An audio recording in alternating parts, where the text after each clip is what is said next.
PU students, so ನೀವು ನಿಮ್ಮ FA1 chemistry exam ಅಲ್ಲಿ 30+ ಮಾರ್ಕ್ಸ್ ಸ್ಕೋರ್ ಮಾಡ್ಬೇಕಾ? ಹಂಗಂದ್ರೆ ಈ ವಿಡಿಯೋನ ಕೊನೆವರೆಗೂ ಮಿಸ್ ಮಾಡದೆ ನೋಡಿ. ಸೊ ನಾನು ನಿಮ್ಗೆ ಕೆಲವೊಂದು ಇಂಪಾರ್ಟೆಂಟ್ ಕ್ವಶನ್ಸ್ ತಗೊಂಡ್ ಬಂದಿದ್ದೀನಿ. ಆ ಒಂದು ಕ್ವಶನ್ಸ್ ನೀವು ರೆಫರ್ ಮಾಡಿದ್ರೆ ಸೊ 30+ ಮಾರ್ಕ್ಸ್ ಖಂಡಿತವಾಗ್ಲೂ ನೀವು ಪಡ್ಕೋಬಹುದು. ಸೊ ನೋಡ್ತಾ ಹೋಗೋಣ ಇಂಪಾರ್ಟೆಂಟ್ ಕ್ವಶನ್ಸ್ ಯಾವ್ದು ಅಂತ. ಫಸ್ಟ್ ಆಗಿ ನೀವು ನೋಡ್ತಾ ಹೋದ್ರೆ postulates of Dalton's atomic theory ತುಂಬಾ ಇಂಪಾರ್ಟೆಂಟ್ ಆಗುತ್ತೆ. Similarly calculating molecular formula and empirical formula. So molecular mass ಮೇಲೂ ಕೇಳಬಹುದು ಅಂಡ್ ಎಂಪಿರಿಕಲ್ ಮಾಸ್ ನ ಫೈಂಡ್ ಔಟ್ ಮಾಡಕ್ಕೂ ಕೂಡ ಹೇಳ್ಬಹುದು. ಸೊ ಇದ್ರ ಮೇಲೆ ತುಂಬಾ ಗಮನ ಇರಲಿ.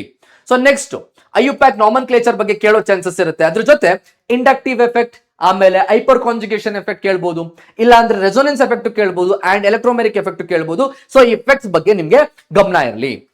ನೆಕ್ಸ್ಟ್ ಇಲ್ಲಿ ನೋಡ್ತಾ ಹೋದ್ರೆ ಐಸೋಮೆರಿಸಮ್. ಸೊ ಸ್ಟ್ರಕ್ಚರಲ್ ಐಸೋಮೆರಿಸಮ್ ನಾನು ಹೇಳ್ಕೊಟ್ಟಿದ್ನಲ್ಲ ಸೊ ನಮ್ಮ ಒನ್ ಶಾರ್ಟ್ ವಿಡಿಯೋಲಿ. ಸೊ ಅದರಲ್ಲಿ ನಾನು ಒಂದು ಲೈಕ್ ಇವಾಗ ಪೊಸಿಷನ್ ಐಸೋಮೆರಿಸಮ್ ಆಗಿರ್ಬೋದು, ಮೆಟಾಮೆರಿಸಮ್ ಆಗಿರ್ಬೋದು. ಒಂದು ಐಸೋಮೆರಿಸಮ್ ಬಗ್ಗೆ ನಿಮ್ಗೆ ಗಮನ ಇರಲಿ. ಸೊ ಇದ್ರ ಬಗ್ಗೆ ಕ್ವಶನ್ಸ್ ಕೇಳೋ ಚಾನ್ಸಸ್ ತುಂಬಾ ಇರುತ್ತೆ. ವಿತ್ ಎಕ್ಸಾಂಪಲ್ಸ್ ನಿಮ್ಗೆ ನೆನಪಿರಬೇಕು. ನೆಕ್ಸ್ಟ್ ಪರ್ಸೆಂಟೇಜ್ ಕಾಂಪೋಸಿಷನ್ ಕ್ಯಾಲ್ಕುಲೇಷನ್ ಆಗಿರ್ಬೋದು, ದೆನ್ ಸ್ಟಾಯ್ಕೋಮೆಟ್ರಿಕ್ ಕ್ಯಾಲ್ಕುಲೇಷನ್ ಆಗಿರ್ಬೋದು and definitions for nucleophiles and electrophiles ಕೂಡ ತುಂಬಾ ಇಂಪಾರ್ಟೆಂಟ್ ಆಗುತ್ತೆ with an example.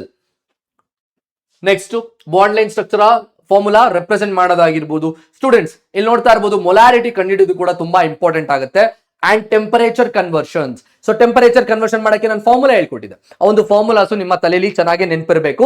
So temperature conversions ಬಗ್ಗೆ ಕೂಡ ಕ್ವಶನ್ಸ್ ನ ಕೇಳ್ತಾರೆ. ಆಮೇಲೆ ಹೋಮೋಲಗಸ್ ಸೀರೀಸ್ ಬಗ್ಗೆ ಕೇಳಬಹುದು. ದೆನ್ ಇಲ್ಲಿ ನೋಡ್ತಾ ಇದ್ದೀರಾ so number of sigma and pi bonds calculate ಮಾಡೋದ್ರ ಬಗ್ಗೆ ಕ್ವಶನ್ ಕೇಳ್ತಾರೆ. ಸೊ ಇದು ನಿಮ್ಮ ತಲೆಯಲ್ಲಿ ಗಮನ ಇರಲಿ.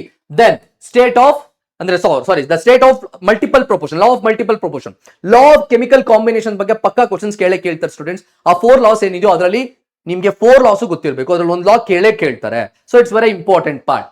Next limiting reagent. So limiting reagent define ಮಾಡೋದಾಗಿರ್ಬೋದು ಅಂಡ್ ಮೊಲಾರಿಟಿ. ಸೊ ಮೊಲಾರಿಟಿನ ಕ್ಯಾಲ್ಕುಲೇಷನ್ ಮಾಡೋದಾಗಿರ್ಬೋದು ಕೂಡ ಸೊ ತುಂಬಾ ಇಂಪಾರ್ಟೆಂಟ್ ಆಗುತ್ತೆ. ಸೊ ಈ ಒಂದು ಎಲ್ಲಾ ಕ್ವಶನ್ಸ್ ನೀವು ನಿಮ್ಮ ತಲೆಯಲ್ಲಿ ಇಟ್ಕೊಂಡಿದ್ರೆ so you can score more than 30+. ಅರ್ಥ ಆಗ್ತಾ ಇದೆಯಾ? ಸೊ ಈಗ ಸ್ಟೂಡೆಂಟ್ಸ್ ನಿಮ್ಗೆ ಇದೇ ತರ ಇನ್ನ ಏನಾದ್ರು ಇಂಪಾರ್ಟೆಂಟ್ ಕ್ವಶನ್ಸ್ ಆಗಿರ್ಬೋದು ಇದೇ ಸಬ್ಜೆಕ್ಟ್ ಇಂದ ಇಲ್ಲ ಬೇರೆ ಸಬ್ಜೆಕ್ಟ್ ಇಂದ ಬೇಕಿದ್ರೆ please mention in the comment box. So ಹಾಗೇನೆ ಸೊ ನಾವು ನಮ್ಮ ಕಡೆಯಿಂದ ಫಸ್ಟ್ PU ಸ್ಟೂಡೆಂಟ್ಸ್ಗೆ ಅಂತಾನೆ ಸೊ ಎಕ್ಸ್ಕ್ಲೂಸಿವ್ಲಿ 4999 ಗೆ ಅರ್ಜುನ KCT ಬ್ಯಾಚ್ ನ ಪ್ರೊವೈಡ್ ಮಾಡ್ತಾ ಇದೀವಿ. ಸೊ ಇಂಟ್ರೆಸ್ಟೆಡ್ ಸ್ಟೂಡೆಂಟ್ಸ್ ಹೋಗಿ ಎನ್ರೋಲ್ ಆಗ್ಬಹುದು. ಸೊ ಸ್ಟೂಡೆಂಟ್ಸ್ ಕೆಲವೊಬ್ರು ಕೇಳ್ಬೋದು ಸರ್ 1 ಮಾರ್ಕ್ ಕ್ವಶನ್ಸ್ ಎಲ್ಲಿ ಸರ್, ಅಂದ್ರೆ ಮಲ್ಟಿಪಲ್ ಚಾಯ್ಸ್ ಕ್ವಶನ್ಸ್ ಇಲ್ಲಿ, ಫಿಲ್ ಇನ್ ದ ಬ್ಲಾಂಕ್ಸ್ ಇಲ್ಲಿ ಅಂತ. ಸ್ಟೂಡೆಂಟ್ಸ್ ನನ್ನ ಮ್ಯಾರಥಾನ್ ಅಲ್ಲಿ ನಾನು ಆಲ್ರೆಡಿ ಡಿಸ್ಕಸ್ ಮಾಡಿದ್ದೀನಿ. ಸೊ ನೀವು ನನ್ನ ಮ್ಯಾರಥಾನ್ ನ ಒಂದ್ಸತಿ ಹೋಗಿ ನೋಡಿದ್ರೆ so you will get that 1 mark questions as well. So thank you so much students.